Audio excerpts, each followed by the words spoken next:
Assalamualaikum warahmatullahi wabarakatuh. Perkenalkan, nama saya Siti Sajidah Tufa dengan NIM 4112101065 dari kelas AM3B. Di sini saya akan menjelaskan tentang tugas 5 perpajakan, yaitu PPN dan PPNBM.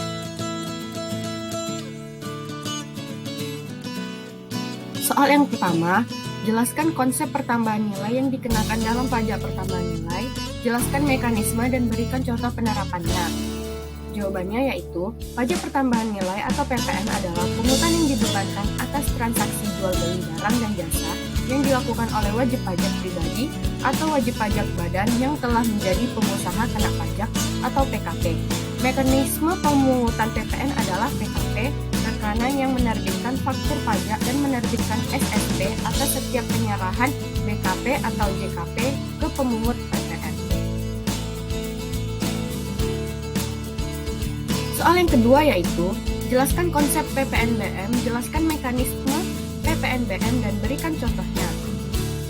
Pajak penjualan atas barang mewah atau PPNBM merupakan pajak yang dikenakan pada barang yang tergolong mewah yang dilakukan oleh produsen atau pengusaha untuk menghasilkan atau mengimpor barang tersebut dalam kegiatan usaha atau pekerjaannya.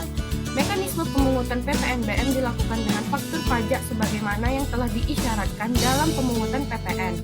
Hanya saja dalam pemungutan PPNBM tidak dikenal istilah pajak masukan, sehingga dalam PPNBM juga tidak dikenal sistem pengkreditan. Pertanyaan yang ketiga yaitu, jelaskan apa saja objek PPN. Yang pertama, penyerahan barang kena pajak atau BKP dan jasa kena pajak atau JKP di dalam daerah pabean yang dilakukan oleh pengusaha. Yang kedua, impor BKP dan pemanfaatan JKP atau BKP tak berwujud dari luar daerah pabean di dalam daerah pabean. Yang ketiga, ekspor BKP dan JKP.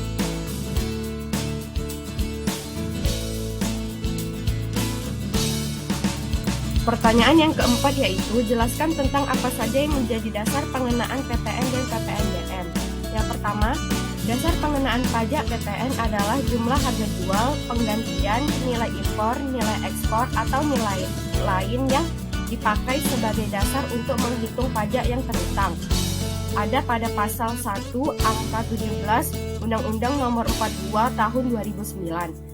Yang kedua, objek yang menjadi dasar pengenaan pajak atas PPNBM ini merupakan penyerahan BKP yang mewah yang dilakukan oleh pengusaha yang menghasilkan atau memproduksi BKP yang mewah tersebut ke dalam daerah pabean dalam kegiatan usahanya, dan penyerahan BKP yang mewah yang dilakukan oleh pengimpor yang akan dikenakan pajak tambahan nilai serta pajak penjualan barang atas barang mewah.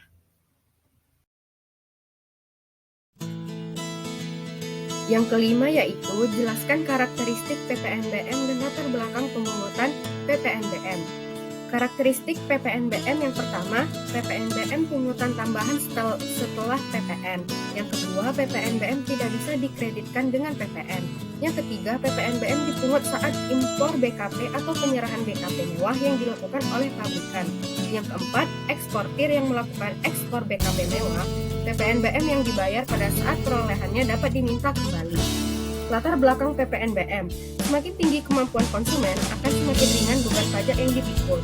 Nah, untuk mengurangi regresivitas tersebut, bagi konsumen yang mengkonsumsi BKP yang tergolong mewah akan dikenakan beban pajak tambahan.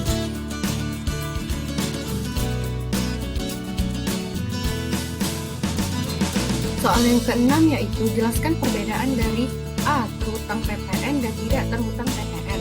B. PPN dibebaskan dan PPN tidak dipungut. Yang pertama itu ada PPN terhutang, merupakan terhutangnya PPN pada saat penyerahan barang kena pajak atau BKP dan jasa kena pajak atau JKP, impor BKP, ekspor BKP, ekspor BKP berwujud dan tidak berwujud, pemanfaatan BKP tidak berwujud dan JKP di luar daerah pabean. Sedangkan tidak terhutang PPN artinya PKP melakukan penyerahan barang atau jasa yang tidak dikenakan PPN. Terhadap transaksi tersebut, PKP tidak perlu membuat faktur pajak. Berbeda dengan PPN yang dibebaskan dan PPN yang tidak dipungut di mana PKP wajib membuat faktur pajak. Yang B, ada perbedaan PPN dibebaskan dan PPN tidak dipungut. dapat dilihat dari pasal 16B ayat 2 dan ayat 3 Undang-Undang Pajak Pertambahan Nilai dan Pajak Penjualan atas Barang Mewah. Perbedaan PPN dibebaskan dan PPN tidak dipungut sebagai berikut. Yang pertama, ada pajak masukan yang dibayar untuk perolehan BKP atau perolehan JKP yang atas penyerahannya tidak dipungut PPN dapat dikreditkan. Yang kedua, pajak masukan yang dibayar untuk perolehan BKP atau perolehan JKP yang atas penyerahannya dibebaskan dari pengenaan PPN tidak dapat dikreditkan. Kemudian perbedaan juga dapat terlihat dalam hal tarif yang dikenakan pada dua fasilitas ini. Untuk PPN dibebaskan berarti memang tidak dikenakan PPN alias memang tidak ada tarif. Sedangkan untuk PPN tidak dipungut ini menggunakan 0% alias sebenarnya dikenakan PPN tetapi diberikan fasilitas 0%.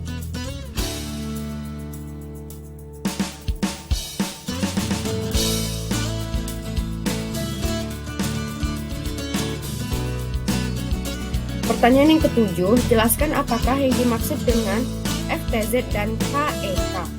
Yang pertama ada Free Trade Zone adalah kawasan pelabuhan dan perdagangan bebas.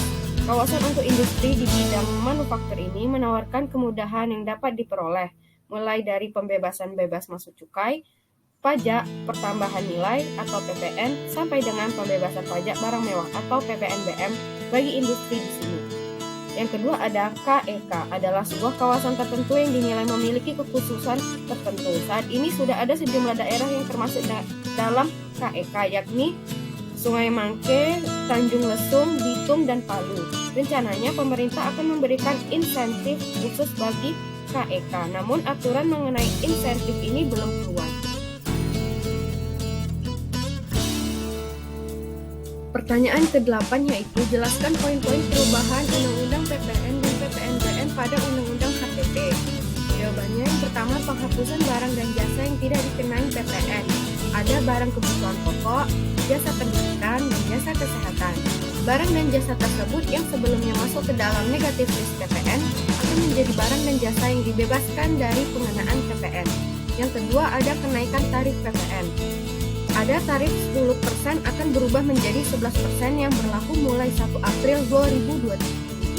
Yang kedua, tarif 12% yang mulai berlaku paling lambat pada tanggal 1 Januari 2025. Yang ketiga, ada PPN dengan tarif final.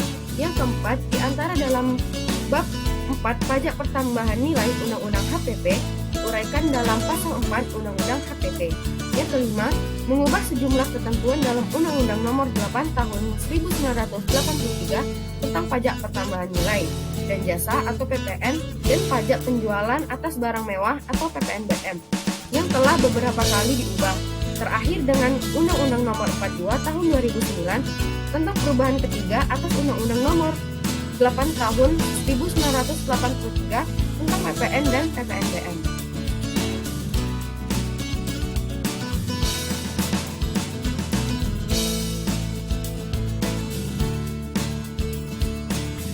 Sekian penjelasan yang telah saya sampaikan.